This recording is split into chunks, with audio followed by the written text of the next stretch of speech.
All right, welcome to the Ember podcast. I am Sinbad, leader of Ember, and tonight my co-hosts are Aggelos, leader of Hands of the Fate, and I got my own start on, which was the Dungeon Crawler Network. Tonight we're sitting across from each other on opposite sides of the table, which is going to be kind of weird. We might do a double take here. We also have Gundel, leader of Mythic as well, one of my good friends, who's also on, I believe, the Dungeon Crawler Network at one time as well. So welcome. Thank you guys very much for joining on. If you guys want to just introduce yourselves real quickly, just say a little bit of something, that's fine. Yeah, sure. I mean, I will say one thing. It's nice being on your side because I don't have to do any of the actual podcast mixing stuff. So I'm just like here to talk. But I am Aggelos. I am the founder of the Dungeon Crawler Network, and from the Ashes, one of the, well, actually it is the oldest Ashes of Creation dedicated podcast out there. Mm-hmm. And I'm Gundel, so I'm the leader of Mythic. I just seem to tag along on all these podcasts, whether it be with Aggelos or now with you. So this is fun. Heck yeah. All right. And so today's topic is all about art in Ashes of Creation. Now this has kind of been a heated topic that we've discussed many times on and off the show. Yeah, you know what I'm talking about there, Aggelos. I think the reason I brought Aggelos on was because when it came down to it, we have very differing opinions about a lot of the different things in the artwork. And I think that's going to make for some really good dynamics here tonight. As far as the first topic goes, we're going to go over something I think we can both agree on, kind of find that common ground for a second before we go off into the deep end and burn each other alive. We're going to be talking about architecture here tonight, and then we'll go into races, weapons and armor, and the environment. So with the architecture in the game, it seems like they've drawn very heavily, in my opinion, at least from some of like the more classical literature, such as like Lord of the Rings, things like that for like their elven architecture or dwarven architecture. Even some of the human architecture in the game itself has so far been reminiscent of stuff you might find in like medieval Europe. What are some of your opinions about it? What are some of the things that you guys like about the architecture so far? Let's start off with Aggelos. Oh, okay. I was gonna say you might as well let Gundel go first. All right. No, I'll go first. It's fine. And actually, you are right. The one thing that I do love about the stuff they have shown us so far has been the architecture. I really cannot complain about a lot of that. Obviously, the elven related stuff I tend to dislike because, well, it's elves. But it definitely is fitting with a lot of the classical, I'll say, Tolkien-esque fantasies of what people look at when they see elven architecture. The white marble, which is very reminiscent to many of the architecture from the Lord of the Rings, the Middle Earth area. I just say area because I can't think of the word. It drew a blank on me there. I know in Tolkien's books, they were all referred to as these white pillars and carved out of what looked like marble, if you will. So that seems to fit there. And of course, then you had Sinbad, you're gonna have to help me here because someone corrected me the last time. It's not the wood elf versions. What are they called? Pyri, I think it is. I think so. Because I was saying the difference was like Empyrean and something else. Oh, the Pyre. Yeah, I think it is the Pyre elves. Pyrean elves was everybody, and then it's Empyrean and Pyre. Yeah, because it just, whatever. Linguistics of all that. Like, we've seen some of the artwork that they've shown us back and forth, and that's definitely feels very what you would expect from wood elves. So, but probably my favorite by far has been especially what they released for the pack, this most recent pack, the Dwarven pack with the freehold appearance. That looks pretty sick. It does. And it's actually Pyre and Empyrean. So almost like Empyrean, but Empyrean, which is kind of a neat twist on it. But the overarching is Pyrean, right? Pyrean elves, right? Like, because there's an overarching human. Yeah, because they branched out between the two of them. Yes, that's right. Gotcha. Okay. All right, Gundel.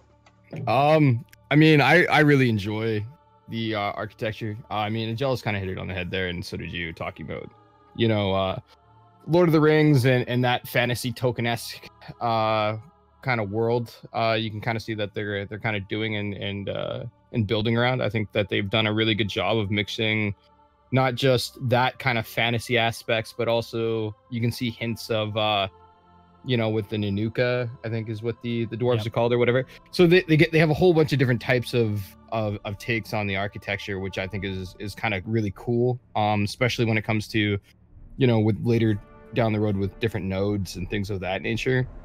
You know, maybe one server will actually get a Nanuka Metropolis. I doubt that'll happen, but maybe it will. I welcome the challenge. But either way, that kind of stuff is really nice and unique to see, especially because, you know, most of us have come from MMOs where, you know, it's all stagnant and it's, you know, oh, well, it's a castle or it's human civilization or an elf civilization. So we've come to expect the norm, but at least that they've branched out from that, which I think is kind of cool to see. Yeah, I agree. And actually, like you were saying, everything has become a little bit stagnant in the worlds. You know, you typically see a castle that is one of like two things. You know, it's either like really old and decrepit, or it's like, you know, very shiny, right? So I wonder how they'll introduce that with the different races. You know, because, you know, you'd expect, you know, like maybe in the Kua dwarves may not have a castle. They may have a sand castle, possibly. I don't know. But, you know, I mean, at the same time, you wouldn't necessarily expect, you know, like tree elves to have a castle either. They might have like a giant tree or something like that. So I wonder how they would influence, you know, the architecture in those sense with the different races and like that. Well, actually, that kind of leads into my next question for you guys. So with architecture, with the racial differences, you know, being that once you have a certain amount of people in a specific area and you start building up that node with it, you know, that's going to be, you know, heavily dependent on what races are there at the same time. You know, we haven't really seen many of the buildings yet for the different types. What were you going to say? Well, we haven't. We really haven't. And I think part of the, I guess, for clarification's sake, every time that you complete a quest or anything that awards experience, it's not necessarily based on how many people are there, because you could have a bunch of Nakuan dwarves who are lazy little bums sitting on the beach, you know, whatever they do on the beach, you know, the little surfer boy type dwarves who just sit on the beach all day and do nothing. If they're not contributing experience, they're not gaining, I guess, experience for the type of player, because the way they explained it to us was, as experience is being gained, it's 100 experience to a character, and then there's a racial modifier that says, hey, by the way, this is also Kalarian human experience. So then that's how they will level the stuff. So if you have 10 incredibly motivated people and then 100 people who do nothing but sit and role play in taverns, then yeah, there's gonna be, you know, it's not gonna matter. But I do agree, like, we haven't really seen any of the Nakuan stuff. We've seen minimal of any of the orcs, really. I think we've seen a little bit of the Vex stuff, at least the concept. I mean, we haven't really seen much of the Renkai from though, right? the one pack. One pack, but that was it, and not really concept. Just well, no, I was talking about just the concept art that they've driven out or that is on the website. That they you know, but that doesn't really count for much because we can't really see it in game, see the texture and all of that. Because you know, we're looking back now, like what we saw earlier with the node system and stuff. You know, it changed a lot. So, but yeah, I agree. We haven't seen a lot. You know, and you did remind me, I almost forgot about. Remember when they released those, like, I think they only did it for 2 races. They might have done it for more, but I can't remember now. They released 9 pictures. I think we talked about it one time. Simba, I think when you were on a show with me at one point. Probably. But they had like 9 pictures showing the different types of buildings on the blog post, right? Was it a blog? I think it was a blog post. Yeah, but they didn't do everyone. Obviously, I play human characters. I'm really excited to see more of the Kalar stuff because that. Yeah. But the Valoon stuff would be pretty awesome as well. The North African inspired civilization. It almost reminds me a little bit of like Persia, to be honest, from like some of the Kickstarter stuff. And I can totally see that being like a desert faring civilization. You know. I think they've even said along that line where the Persia, yes, but it's the Middle Eastern, North Africa, that kind of whole basin area. Because most of North Africa obviously is I'm trying to think of trying to think of the word here, but I can't think of the word. I'm thinking Saracens, I'm from playing Age of Empires, but generally a lot of that area is Saracens, a few more stuff like that. But yeah, it's interesting to see, but we haven't hardly seen anything other than a few Kickstarter related stuff. Right. And I think that they're probably holding a lot of that pretty close to the vest while they're building out like the Alpha 2 world. Because, even from what we've seen, the Alpha 1 server, from what they've shown, like on the live streams and stuff like that, it's essentially the same as the Alpha 0, which they've already said is its own separate thing. It's its own separate little test area. So I think once we get into Alpha 2, we'll probably start seeing that. But in the meantime, just from what they've shown us in the world, like even the video I have playing right now in our background, they've really only shown some of like the Empyrean Elves architecture and then some of the human architecture. Right. I think those are the only two that they have built out at this point. Mm-hmm. And I wouldn't even say completely built out because they're using a base human model, which doesn't necessarily mean it's, Kalarian human, even though Kalarian humans are the Northern European styled humans, right? Right. But I think those are the two that they're working out first, just due to the fact that, hey, they're probably the easiest to understand in people's minds, seeing as you have, everyone well, not everyone, obviously, but, those of us in the North American EU, we kind of know what Northern European Caucasian humans look like. And therefore it's easy to kind of build out that idea of what they're going to look like, even from a culture, especially if you're like, it's going to mirror medieval European culture. All right. Well, that's been in everyone's mind for millennia now.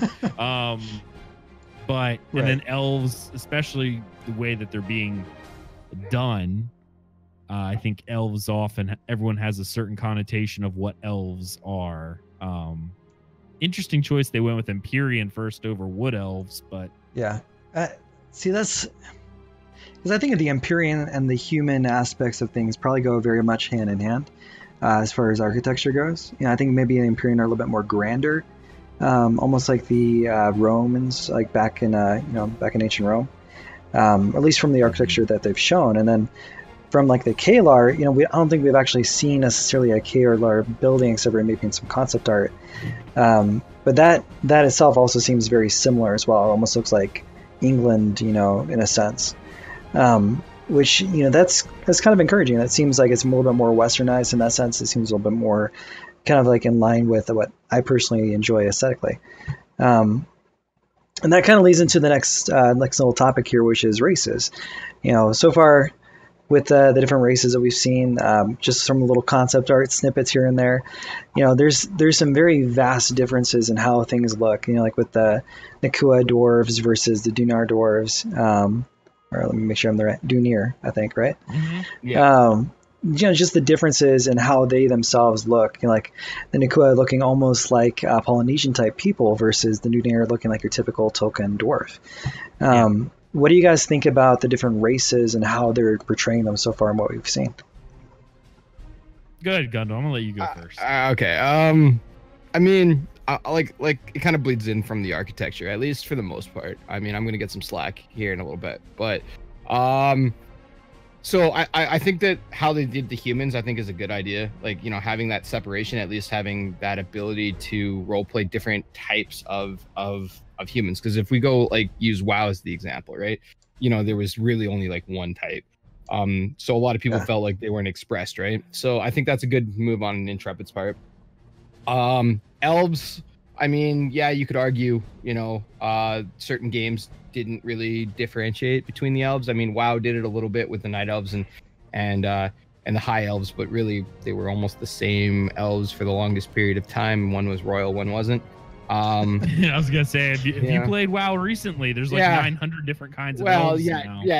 But elves is an easy selling point for a lot of games, right? So I mean, I think if they have a vast like history behind it and the lore is entangling, I think that's a good move. Hopefully that, I assume Steven has a built up lore, especially that the reason why they divided between the one race into two new races or sub races, however you want to call it. Because they are technically one race. you know, the dwarves I find funny just because my guild is, for the odd reason, I don't know why, is filled with dwarves. I still can't fathom that. We're gonna be best friends, by the way. Apparently so. I feel like I'm gonna be like a commander on a hill, and I'm just gonna have like a little dwarf army. It's gonna be weird. It's gonna be amazing. Like, yeah, you know, they're 100% sold on the Dunair dwarves. The Nanuka, depending on how they look, I mean, I pray to God that we don't go that route. Just because they are such an oddity to me. As cool as it is, I personally don't like that type of style of that race. I think it's a cool concept. I really think it would be kind of funny to see, but I also don't see that architecture working in all of the environments, especially how they've said that certain areas like deserts and things like that, like you can really just mess up like the feel of a zone depending on the architecture that you have. Sure. So like, you know, a Nanuka hut being in like a frozen wasteland tundra would be a little weird, right? Like I would think so, yeah. Yeah, right. Like, it doesn't make sense, but like, you know, coastal and things like that kind of makes more sense. But once again, giving that freedom, right? And then the Tolnar, I mean, that's kind of like the big oddity. You know, my biggest fear is I hate furries in the sense that I hope that the game doesn't have it, like cat people, things like that. I personally don't. I really don't care for bestial races either, with the exception of there's very few exceptions to the rule. Right. Like I come from a game like EverQuest 2 where you had bestial races like the Kira, the Iskar. So when they were, you know, talking up the Tolnar race, I had flashbacks of the Iskar and the Kira, and I was like, please God, no. Like, no, we don't need more of this. I was thinking Skrit, to be honest. Oh yeah, Skrit 2. Yeah, Guild Wars 2. Yeah. Like, and that's my fear is like, because they talked about how like Steven's even been quoted that there won't be furries, but depending on your version of furry, it could happen. So therefore, you know, I am a little hesitant to really even welcome the Tolnar race. But for the most part, I think that they're doing a really good job with it. Yeah, or enslave them all, like I always say on the Discord. So I mean, one or the other. I'm with you on that. Yeah, but I'll let Aggelos kind of talk about it. Oh, well, I like the one term that you used halfway through there, where you said about the same race and cultures. I really think that's how we need to start thinking about them, because you notice how they have one overarching race. Like the Pyrian elves, the Empyrean and the Pyrite are technically the same race. They're just two different subcultures. So I don't think there's actually going to be a lot of cosmetic differences other than armor and architecture to reflect the culture in which they survive. The Kalar and the Valoon humans, Valoon, whatever they are the same. I mean, technically speaking, how do you refer to the same races? Can they interbreed? Well, yeah, they probably can. But the only thing that would really set them apart, obviously, the actual look of them over time. Obviously, the Valoon look like they have darker skin in most cases, but still, a lot of it's cultural related. So other than maybe some slight hues in the type of skin color based on where their culture naturally evolved, you know, Kalar and humans were more of the tundra-esque, temperate forest, northern European climate. Over time, you get lighter skin, you know, versus more desert-like. Is it going to see a difference in that case? But probably not so much so that you can look at one and be like, yeah, no, it's vastly different. I think they are the same race. It's more of a cultural thing. I agree. So it's neat how they did that. Yeah, I agree. I mean, it makes sense too, to an extent, right? Like, you're not going to have completely different divergent races for like a very similar thing. You know, it would happen more like it happens here on Earth, which is you have varying peoples. You have like Asians, you have Africans, you know, things and so on, right? Right. But and the main thing is they can all interbreed together. They're all humans, and then you know you get the offspring generally have varying levels of both parents, right? Mm-hmm. Exactly. So I think probably we're going to see the most divergence is in the Tolnar in that sense, because they've said that you have such huge sliders as far as like what they can look like. From height to fur to scales, things like that. Tolnar are definitely a wild card for me because in my eyes, they almost look like they're the people that got left over. Yeah. The races that got left over. So it's probably an amalgamation of everything, right? Yeah. Amalgam of everything. So you don't know what they mutated into over the years. I imagine the swamp people, or not the swamp people, the sewer people from Futurama. Yes, that's exactly right. That's kind of what I was thinking too, where they have like the different hands, some have extra feet, like all of like that weird stuff. Yeah, where they're not, they can't really communicate with people properly. Yeah, that kind of starts to make Tolnar seem more like what it'll be. Just because I don't think anyone I take seriously, I don't think is going to be a Tolnar. No. Just from that aspect alone. I know a lot of people that do want to be Tolnar very badly, so I got to be careful about like alienating half of my guild, probably. That's fair. That's fair. I mean, as in the aspect of at least like the vocal minority that I have ran into in the Discord have been very vocal about being furry, right, or being furries, and hopefully they stray away from that. Outside of that, I don't really care too much. It'll be cool, whatever. But yeah, right, yeah.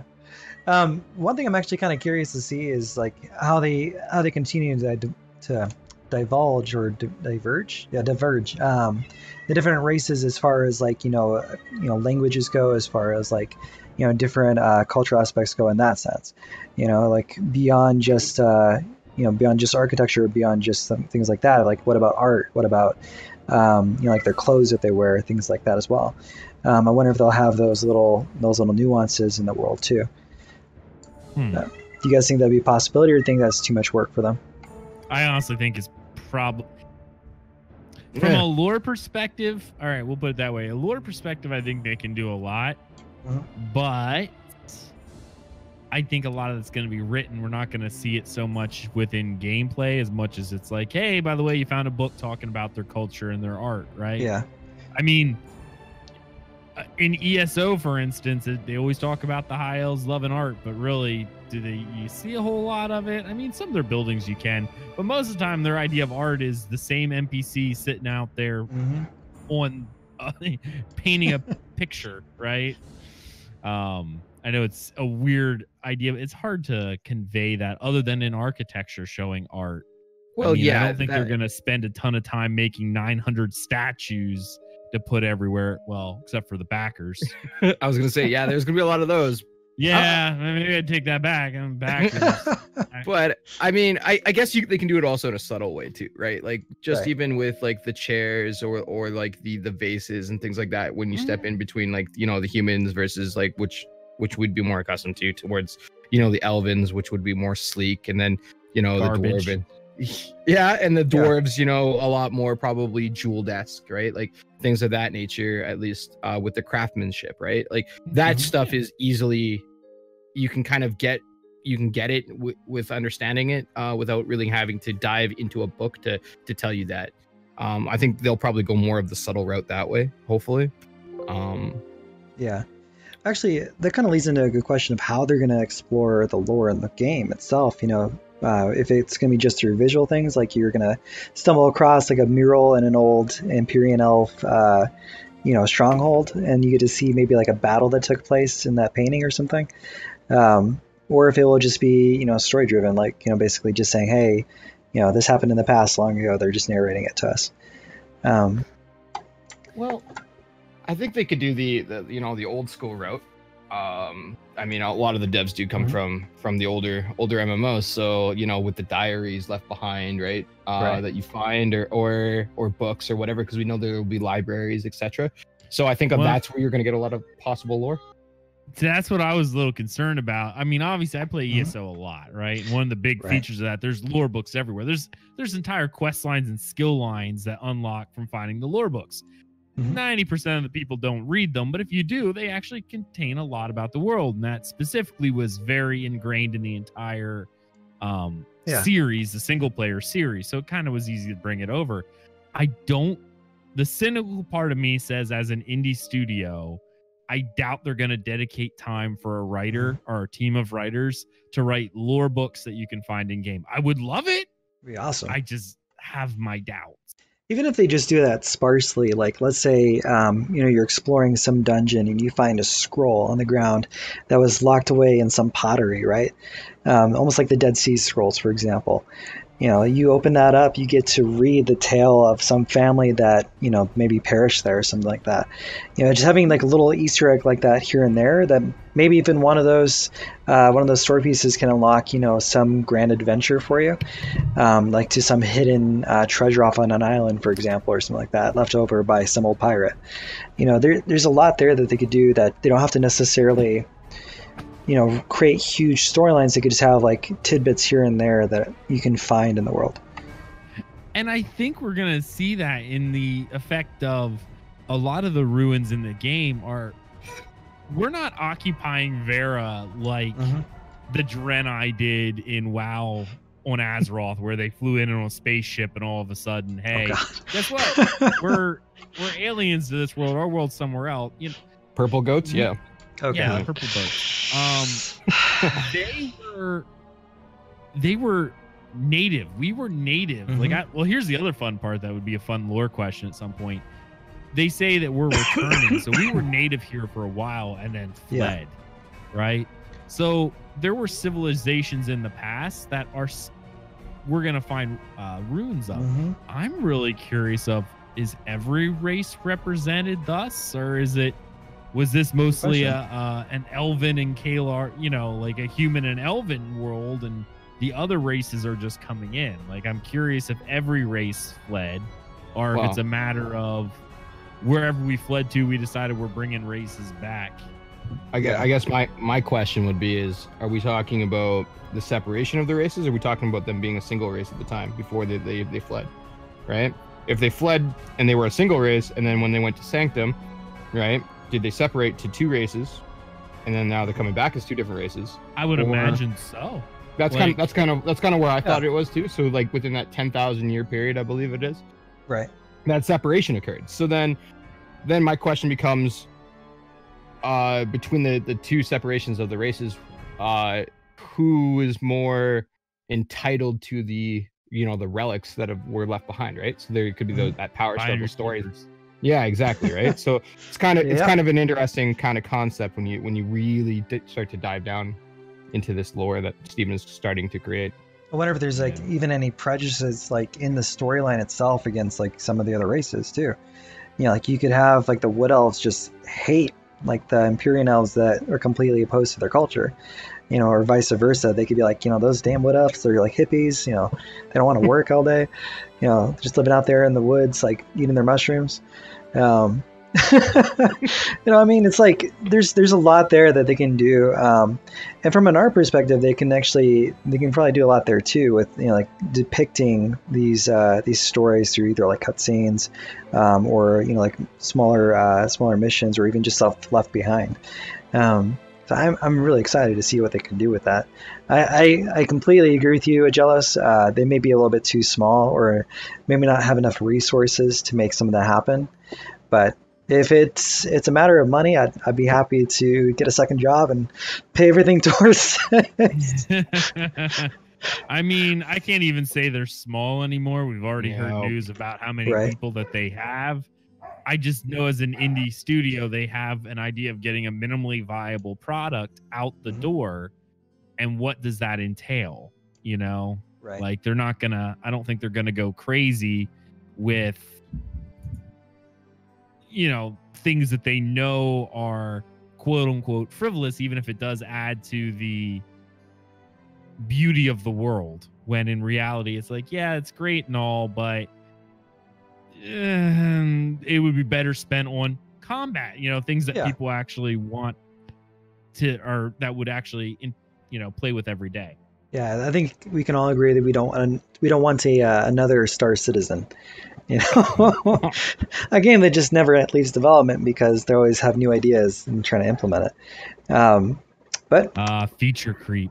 Yes, one thing actually that encouraged me was that Steven has said himself a couple times when people ask for them to do things that, well, actually, no, we're not going to do it.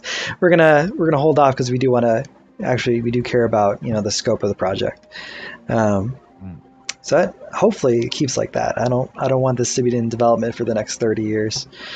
Let's see here. All right, guys. So it kind of leads into my next topic here. We are going to be talking about weapons and armor. I know this is going to be a little bit of a heated topic, considering that, you know, there's a really big difference of opinion about what looks good here, what doesn't look good. They are going for very much, I think it's called the Ember style, right? Basically American Asian style of design when it comes to the weapons. You know, very large and fancy or ornate kind of designs. I know personally a lot of people that are fans of that, but I also know someone like Aggelos who hates it. So why don't we lead into this? Aggelos, you go first, since I know you have something to say about it. I have a lot of stuff to say about it, and this is actually my biggest complaint about the way it was portrayed, at least during Kickstarter, is not what we're seeing now. Even if the concept art that they had shown would have been more reminiscent of what we're seeing now, I could probably say I probably wouldn't have backed, to be honest. Because, and again, maybe it's not really a big deal to some people, and it's fine, because art is always subjective to the person who actually is viewing it, right? What some people find as attractive, other people don't. It's fine. I get that. So this is really coming from me. I'm not a real big fan of the anime style weapons, you know, the things where they're 9,000 times bigger than the person wielding it. Sorry to all the weebs out there. I saw a post. What is it? Oh, never mind. So what I sent over to you is just the I'm sorry if I messed up the cameras there for a second. I apologize about that. But the list from the Kickstarter, one of the things was backer weapon skins, right? Oh yeah. And the artwork on that is very much like the artwork today. So I can't say that they didn't actually show that. They did. Oh no, I'm gonna have to open this up.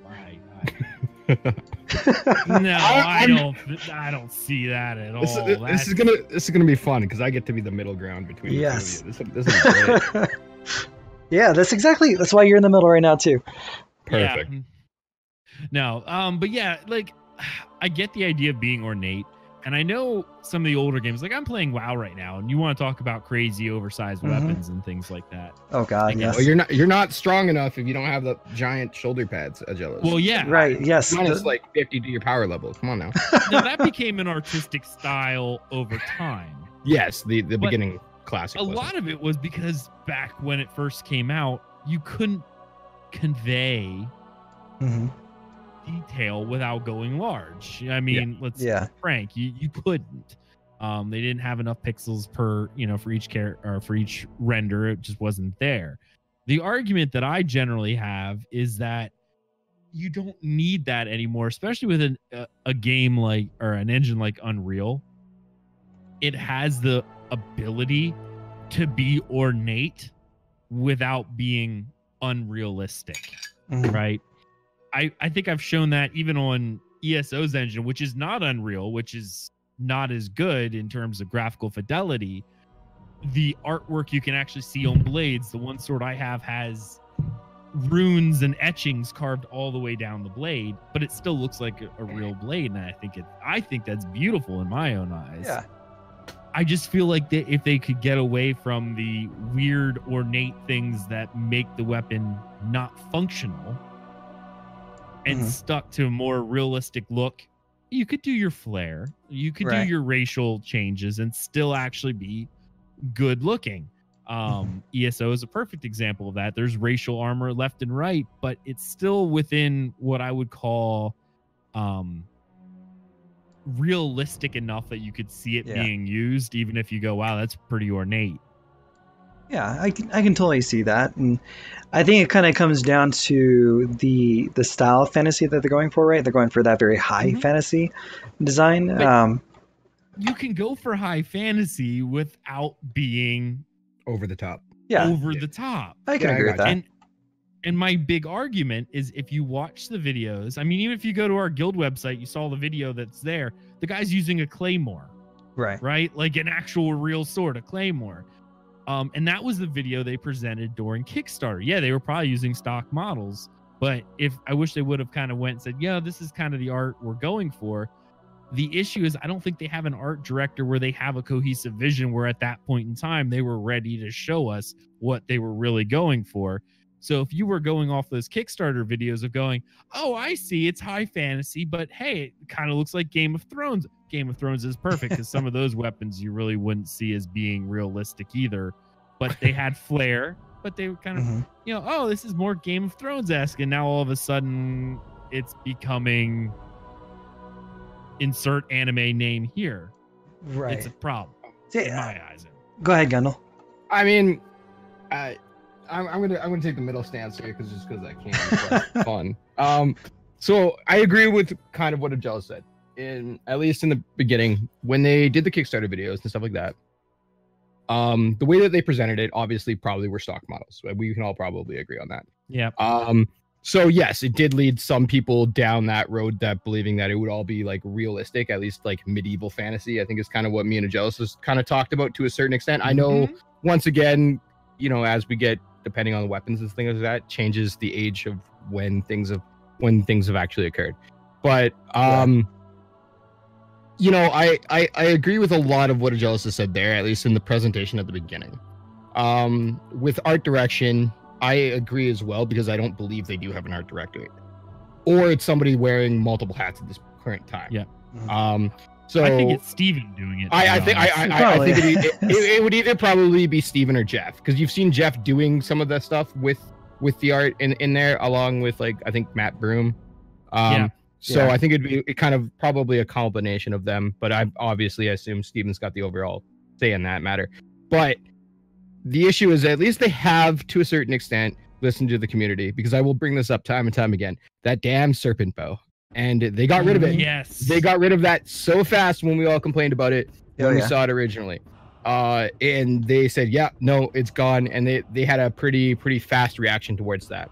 Right. So that gives me some hope towards, you know, keeping it more, to a certain extent, in a fantasy-esque type, where they don't have to go, you know, super anime style, you know, ridiculous kind of features, and they can have it more ground. But I will argue this statement: it is a, you know, MMO game. It does have magic. It has that kind of elements in there, so you can go in a world where, you know, mages are casting fireballs and things of that nature, where there could be some different things that work not the way that, you know, our world would work, right? Yeah, so but The Witcher has that too, and I knew you were going to do it. And the Witcher is a great game. I 100% agree with you there. The thing is, you know, when it does go to an MMO and they are trying to appeal to a larger genre, you know, people like Aggelos are a minority in that sense, that want to keep it 100% realistic, right? So when you're catering to a larger market, it makes sense to go to, you know, where the money is, right? So and the art style. So I think it's kind of a combination of all of those events that have led up to where we are now. I think going forward, they definitely need an art director. Steven can't be wearing all of the hats at the same time. And I think moving forward, you know, they know they need to kind of hand over the reins to a certain extent and trust others.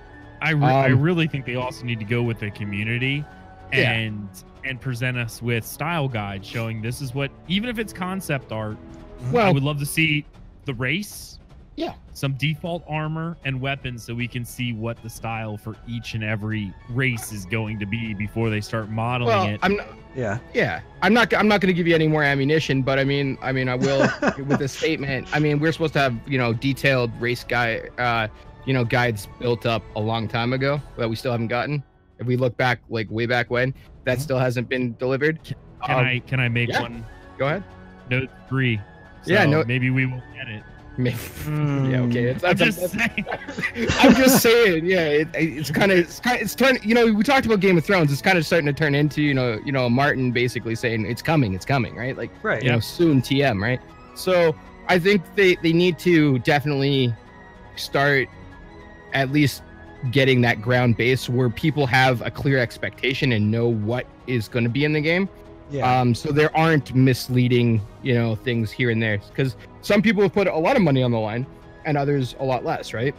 So, you know, when you're investing in a game and things like that, you, at least when you were investing. Money was on the line, and it hasn't necessarily panned out the way you wanted it to with the art style.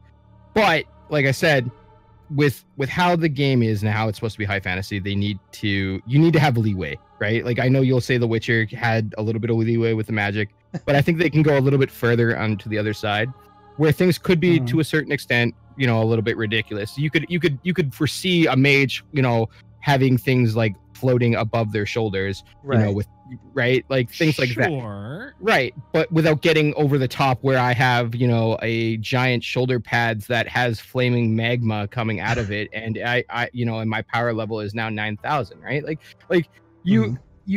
There's a fine line they need to walk it, and I don't think they've approached it yet, but they are leaning towards the really ridiculous. I hope you're right, because one of the things I had heard was, remember when Guild Wars 2 first started out? Yeah, they were high fantasy, right? Yep. Now the joke is, because you constantly have to, when you don't set the expectation, you constantly have to outdo. You have to outdo. You have to outdo. You're seeing that in WoW now, where everything has to outdo the thing that was there before.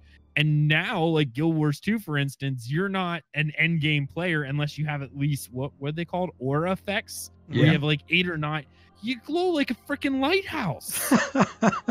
You do. Yeah. Right. But I mean, we already have that to a certain extent, right? You already got the Phoenix aura, right? I mean, in this game, I really hope that's the only one that's in the game. I guarantee you probably isn't. I know. Oh, it'll be an achievement, 100%. Like it'll be an achievement. Every month they'll come out with a new aura. Hey, you want a butterfly aura this month? Hey, here you go. To be really honest, I don't think Steven's going to go that route. I think he's going to go the route of having it as like a more a very high prestige item, right? Like a very hard to accomplish or hard to get thing. Except for those that were part of like the Kickstarter or part of the summer backers, that really put down a lot of money when they were first trying to get this thing going. I think in the world itself, we probably will only see like maybe 1 or 2 different type of auras, and those will probably be part of like epic quest lines that are insanely hard to accomplish. At least that's my hope, right? Because like I said, I don't want everyone around here just like glowing. It's going to break my immersion for me. Right. Yeah, which immersion is huge. Part of this, though, that I do think they have a coherent art direction. It's actually very similar to Dungeons and Dragons.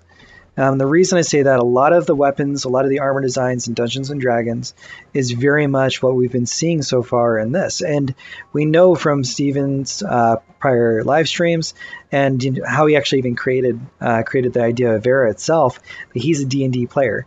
And so I completely agree. I think he's the one that's deciding the art direction right now in the game.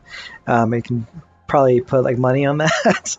But a lot of the weapon designs, especially a lot of like the battle axes or a lot of the staffs or things like that, are very much stylized. They're very much larger than life in a sense. And I think that's kind of the reason he's going that route, is because he grew up in that world. That's kind of like where he's originating from. And I personally don't mind it too much myself. I kind of do lean a little bit to the side of having things a little bit more realistic. Having things like a Game of Thrones style would be awesome in my opinion. Because to me, it's not too realistic to a point where it ages very quickly.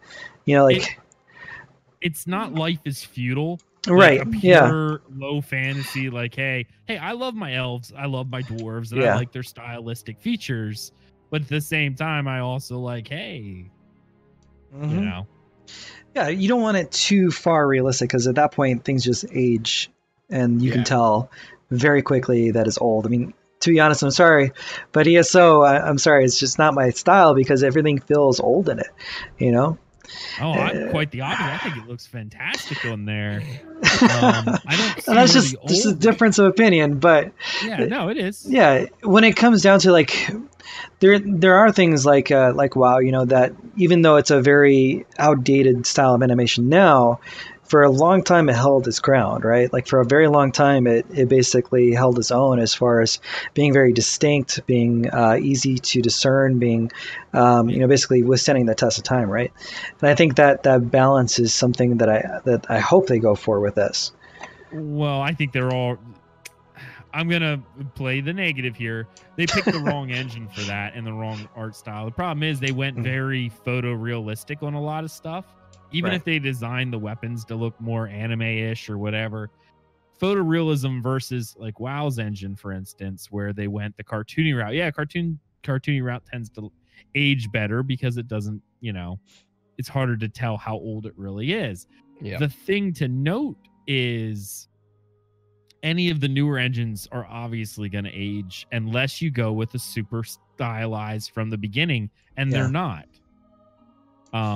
And on the WoW or the Blizzard thing, none of their games are photo. Like even Overwatch, will age very well because they went with a very stylized, cartoony look from the beginning. Like that was kind of what they wanted to do. Anyway, that's off topic. I mean, the one credit I will give them with their engine is they can do a lot of like small detail with their engine and how they carve out, with the bows or even like the weapons, like that WoW can't do, right? For the most part. Sure. So you can get a lot of good detail in there. And we've seen like some of the write-ups that they've done for like the character and the armor and stuff like that. Looks phenomenal with like the plating and things like that. That being said, obviously it leans towards that anime style, but you can get really great detail in some of these armors and weapons that definitely, if done right, could probably last a long period of time, where it could be a game where people are like, wow. So the other thing to take note of, and this is more of a hardware side of things, you're starting to see slow down in terms of graphical fidelity because we're starting to hit a point where our graphics cards are rendering in a photorealistic point of view. How much more can you really go? Right. Like, I remember the jump between 16 and 32 meg video cards was massive. Oh, yeah. But it's not so massive anymore. You can't really tell the difference outside of going 4K and like your resolution going up, right? So I think we're starting to hit a cap here on what we're going to see in terms of graphical fidelity, are a much slower aging process just due to what our video cards are now able to do. I will note another game, which is another indie one, which is doing Unreal Engine, is Chronicles of Illyria, and they decided to go with almost a complete realistic view and look at some. I think I posted one in like one of the general chats once going, why can't we have armor looking like this? Because they were showing a half plate armor they were doing, they modeled. It was gorgeous because they engraved all these different symbols and stuff into the actual metal. So, it was something that a highborn would wear, not a common low soldier. But the amount of detail they could fit using Unreal is insane.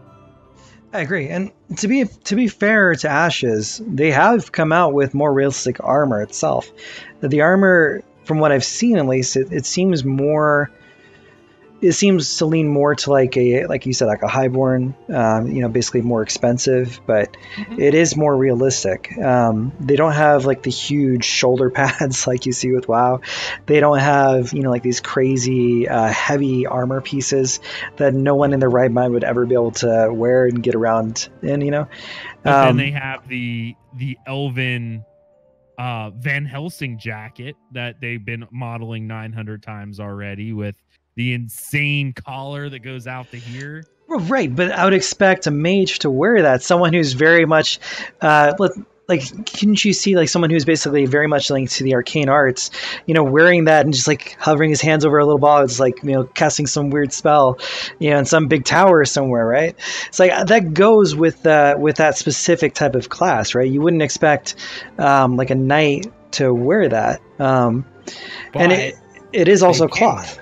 Yeah, but they true. Can wear it. So that's the other issue, right? Like any class can wear any type of armor. So you're gonna have those people that just want to do the funniest shit ever, right? Like mages wearing tank armor, and then you got your tanks wearing cloth, and stuff like that.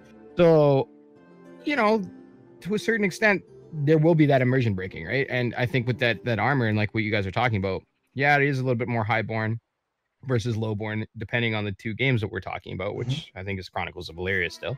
So when that was just one I was using for an example because it's right. an MMO, right, and it's using Unreal, so it's pretty much a one-for-one comparison. Exactly, right. And I think they also have a very clear vision, at least with all of their art style, right? Like you can tell which race is going with what's happening with what, right?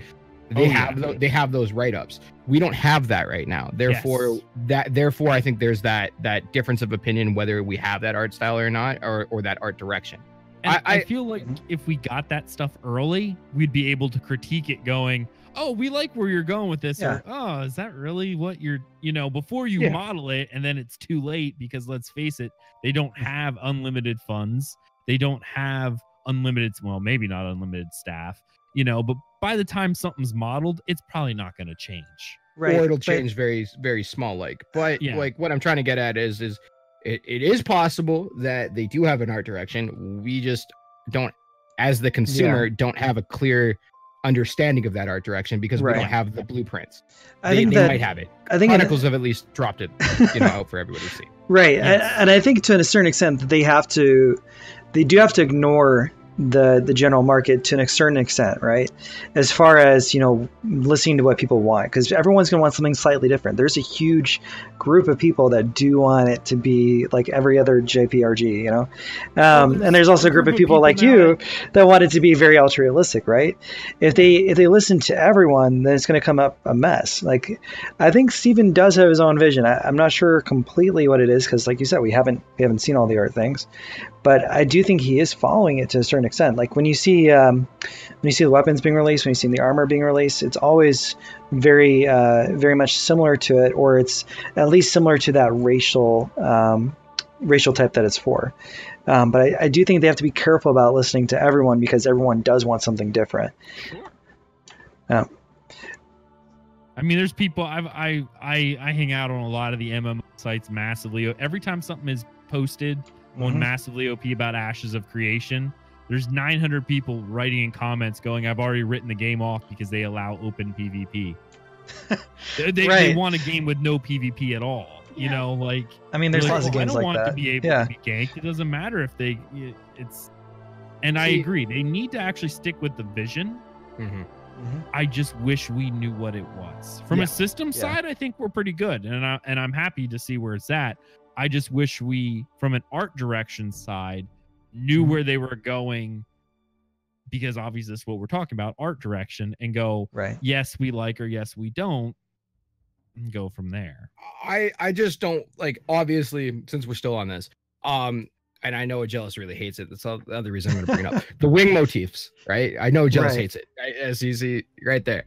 But from what I gathered, at least from, and this is going back to the Kickstarter stuff, where they drew up the races, right? The Empyrean had those wing motifs. So I'm hoping, and praying that is, Empyrean elves, with that kind of armor set, and that's where that's all being funneled into. I'm hoping that's not just the general thing of all classes are getting all races are going to have, wings on everything, because I'm not a fan of that style, but I know a lot of people are. The wings itself, I get that. I'm not a big fan of the wings. Obviously, I shouldn't say obviously. Wings, as much as I used to like them at one point in time, have become very adopted in almost every anime game out there. Everyone has wings, right? That's the cool thing to do. If you don't have wings, you're not cool, right? Right. It's insanely annoying. But the idea of that motif, I really hope, if Kalar humans are lions, I don't want to see lions on everything either. I'm hoping that there will be, and this is, I pray that I'm wrong, but that might also plague into the cash shop where you'll be able to avoid those motifs, right? Thinking it that way, right? I'm thinking that might be a way to avoid said motifs, or you'll have to go after some really different appearance sets, through the achievement system or whatever the case may be.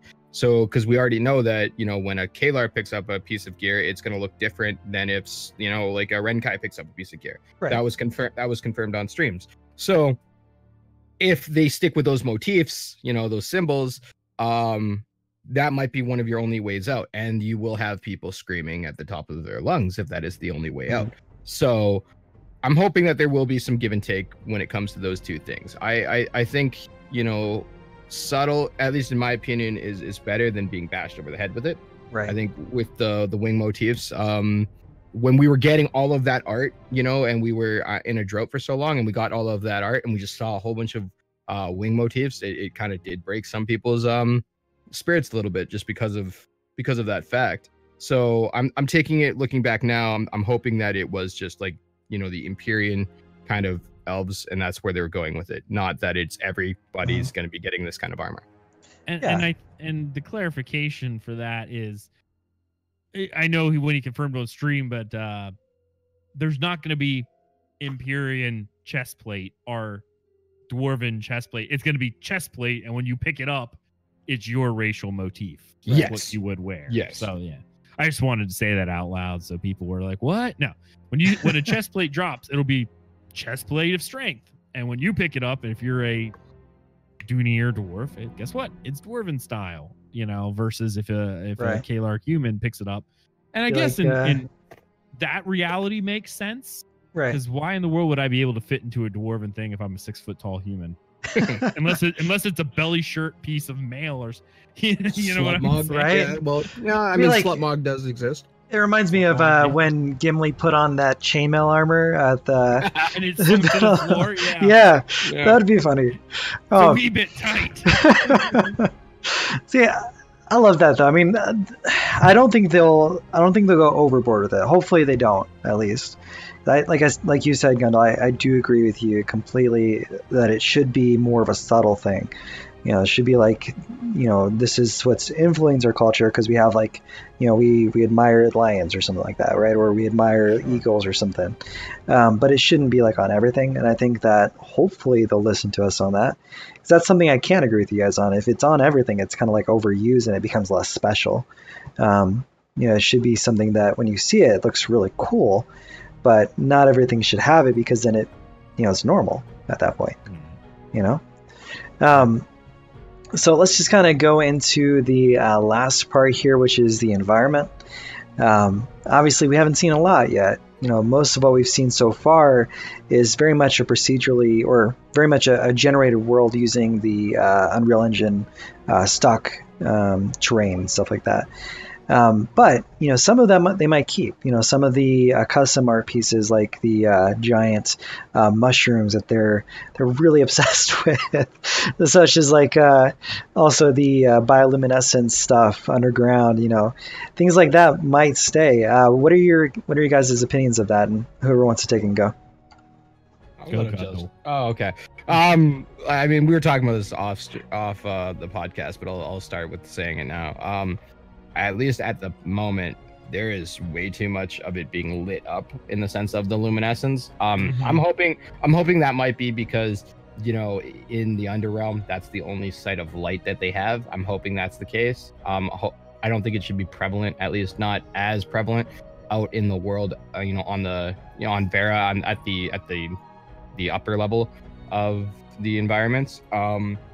Also with the rocks and the crystals, when we were talking about it being super lighting it up, almost looking like lightsabers to a certain extent, right? I think we can all agree to that it needs to, unless there's some lore behind it, why they're energized like that, you know, that definitely is distracting, like super distracting, and kind of breaks you out of the game itself in that way. But yeah, like what Sinbad was saying earlier about how, you know, they might be keeping some of that stuff. I mean, the stuff that we've seen with like the statue with the head, you know, we saw that, you know, back in some of the Alpha Zero tests that they showed on stream, right? You know, that's made it in, at least with that druid circle and things of that nature. Yeah. I think that kind of architecture will probably stay, and it looks good. But you know, we haven't seen very widely different climates yet, right? Like, we haven't seen like super north tundra. We haven't seen, you know, coastal stuff. We haven't really seen stuff. We've seen a little bit of like lake and water and a lot of caves, right? Like, we've seen like the dungeons, like in the last PAX, which was, you know, that the one boss was like the spider queen or spider brood, and the other one was the one that we've always seen, right? Inside the cave. So hopefully they will show more at least wider variety of climates and things of that nature, and show that the maybe either the subtle differences or the vastly large differences that we should come to expect. Yeah. I mean, Gundel's right on hit the nail right on the head there. All we've seen is the Alpha Zero environment. Now, with that Alpha Zero environment, there has been quite a bit of detail. We've seen a floodplain. We've seen that volcanic area. We've actually also seen like a tundra forest, like a pine forest. It looks really good. I actually really enjoy it. Some of the things I get high fantasy, right? The crystal motif we've seen a lot for the corruption. I guess it makes sense, but I hope when the game does come out, that's more limited. It reminds me a lot of the corruption in Final Fantasy 14, with the corrupted crystal and Bahamut and stuff like that. It was nice because it was kind of contained. Well, I shouldn't say that. In 2.0, it was kind of everywhere, but it was traces of a lore event where you're like, oh, crap went down here. I got it. But it really wasn't so overwhelming because they kind of kept it to only a couple zones, right? Right. And when you went to those zones, you're like, oh, this is the epicenter of where all the bad happened. I gotcha. I just, I think I said before with ESO, when I go into one of the Dwemer dungeons, they use a lot of the bioluminescence as well, but they don't really use it anywhere else except for in these underground caves. So when you see it, it's novel. It's great. It's like awesome. In the small area we've seen, they've used these same motifs a lot, and it kind of gets, okay, we've seen this already. Yeah. Let's move on. Yeah, exactly. Yeah, and I think that just kind of, I think everybody at this point, because we go through the cycle of, feast and famine, seeing these videos, right? Like, and we get starved of actual like new content, and then we gorge on it for like a month, and then the next time they put it out again, we're like, well, we've talked it to death. Like, let's go, let's get new stuff. So I think, and this comes back to also a community manager, like it ties into that, is we could be seeing more of this kind of stuff because it could get approved from Steven when he's doing other things, and we could be getting like weekly videos released or monthly or whatever the case may be leading up to the stream, so people aren't starved, and we are seeing some new things. So when they are talking and really just playing on the the server that they have, and it is the same stuff we've seen, at least the other side of that has been kind of fulfilled, right? And I'm thinking that hopefully is where they'll go with that leading up to launch. I'm hoping anyway. But in their defense, I will say they haven't been building new worlds. We're talking aesthetics specifically on this show. So Intrepid, we're not really giving you crap on that. You're not building new worlds. You're using the same world you're in order to show us new systems. I know a lot of indie MMOs that do that. I mean, I've been in the same zone in Saga of Leucemia now for 3 years. But they keep doing new systems, but it's the same zone, because they're like, why are we building out the zone when we're testing systems? That's all we're doing. So it makes sense, and I get that. Exactly. And I think that it's also hard for them to show a lot, because at the same time, like, they are still creating it, but they also don't want to spoil it for everyone too.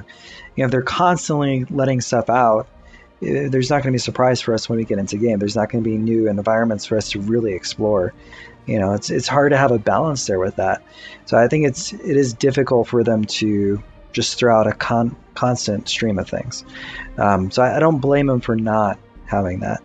I'd also really be surprised if this area is even part of the live game. I would imagine. I would hope that it's not, because I mean, everybody probably watching this podcast when it goes live or when it gets like set up should have already seen the map, right? Like, a lot of people have already seen the map that was created, and that was created within a couple of days of the video being released, right? So like I said, people have so much time on their hands that it got made real quick. People are shocked about it. Other people are like, well, we kind of saw it coming. So I would imagine that hopefully this is all kind of spread out, not all in the same area, because we have alpha tests, we have beta tests, right? Like we're gonna see parts of the game. Hopefully it's not necessarily all of an area, because when we go in, we'll be like, all right, let's rock these quests. We know exactly where to go. Yeah. Right. And we'd like to see other climates, but I think at the same time we kind of want to see the weather patterns, like they talked about, like proof of concept is as well as kind of what's been going around, at least in my guild. Wanting to see the proof of the concepts of the weather systems, of day and night cycles, things of that nature, right? Because maybe the bioluminescent things are there because of the night cycle, but we don't see that because we haven't seen the night cycle, right? So I'm not attacking Intrepid on that side. I believe that they have at least exactly what they're going to do. It's just, once again, we're not given the keys to the car, right? So we have no idea. But I'm hoping that's what it is, not just and throwing it in there. And to be fair, I think that they'll probably start showing a lot of that stuff during Alpha 2. I think that's kind of like the testing phase, that they're going to be start building out the world itself, not just like at the test zone that we're in. And they have said, Steven said in I think an IGN interview that they were going to be making this game 30 times the size of Skyrim, right? So that's huge. I mean, that's absolutely massive. So I can hopefully think that they'll be able to accomplish that. What we're seeing so far, like Aggelos was saying, this is all just for testing. It's just for working on the base underlying systems, and which is all this is for, right? It's just basically saying, hey, does my net code work? Does my engine work? Is my basic coding working? Is it making it so people don't just fall through things all the time? Can people actually connect to my game? This is basically what Alpha 0 and Alpha 1 is, right? Or at least that's what it should be to an extent. Like combat in Alpha 1 will probably be its own thing. There'll probably be a lot of bugs around that we have to fix and work on. But they're not going to have a lot of features just yet. At least I wouldn't think so. But like you guys were saying, I do hope that they take some of the stuff back. I hope that like the crystals that shoot out of the ground, I hope that that's specific to a certain area, that it's not going to be just spread out throughout the world, because I can see that being a lore driven thing. Actually, in one of the blog posts here, let me see if I can look it up real quickly. I think it's one second. It's Delia's diary. It talks specifically about the sky falling, essentially, right? Essentially, giant fire hitting and breaking up mountains. You could expect giant crystals to be coming out of the earth because of a catastrophe like that. So that makes sense from a lore perspective. But if it's everywhere, geez, like how did anyone ever escape if it's literally everywhere, right? So hopefully they do keep that pretty limited. Any last thought, guys, before I go ahead and close this out? I think we covered it. All right. Well, thank you guys very much for tuning in to another episode of the Ember podcast. I want to say thank you guys very much for helping me out with creating this episode today. I'm going to go ahead and let you guys kind of say your piece here at the end. Let's start off with Gundel first. Oh, okay. So I'm Gundel. I'm leader of Mythic. Our basic motto, or whatever you want to say, is that we are going to be world first, server first rating progression. That is our foremost what we plan to do in Ashes of Creation, along with hardcore PvP, and then with crafting as the other pillar of what we decided to do. We do very limited at the moment recruiting, just due to we want high caliber players with a lot of time on their hands that are looking for an MMO to join. If you are that type of player and you are seeking a guild, feel free to check us out. You can look on the guild recruitment. It'll have everything for Mythic there. Our website is almost finished. I'm so excited for that. But the other way to contact me right now would be through Discord, which is just Gundel 1880, and we can talk there. Awesome. All right, Aggelos, your turn, man. Yeah, I'm Aggelos. I obviously, as I said at the beginning of this, I am the founder of Dungeon Crawler Network and the From the Ashes podcast. Our guild, Hands of Fate, we are a North American based PvX guild. We do a little bit of everything. You check out everything we do, handsoffate.aoc.com. All right. Well, guys, thank you very much for tuning in. We are Ember. We are PVX Guild. We are focused around the economy, around dominating the markets. We are going to be doing that through also hardcore raiding, with making sure that we can consistently gather resources from the high-end crafting materials that you can get from the end raid bosses. We're also going to be doing a lot of competitive PvP, because in this world, you're going to need to be doing a little bit of everything to be successful. And I think that's what we're going to be able to do here. But we're not going to be done until we make a name for ourselves, until we're one of the best guilds on the server. If you're interested in finding us, you can join us online or in our Discord. Our website is embers.us, and our Discord will be in the links down below. Thank you guys very much for watching another episode. The other episodes will be coming out next Sunday, and we'll be filming out one every week. So stay tuned. Thank you guys for joining. Have a great day. Bye-bye.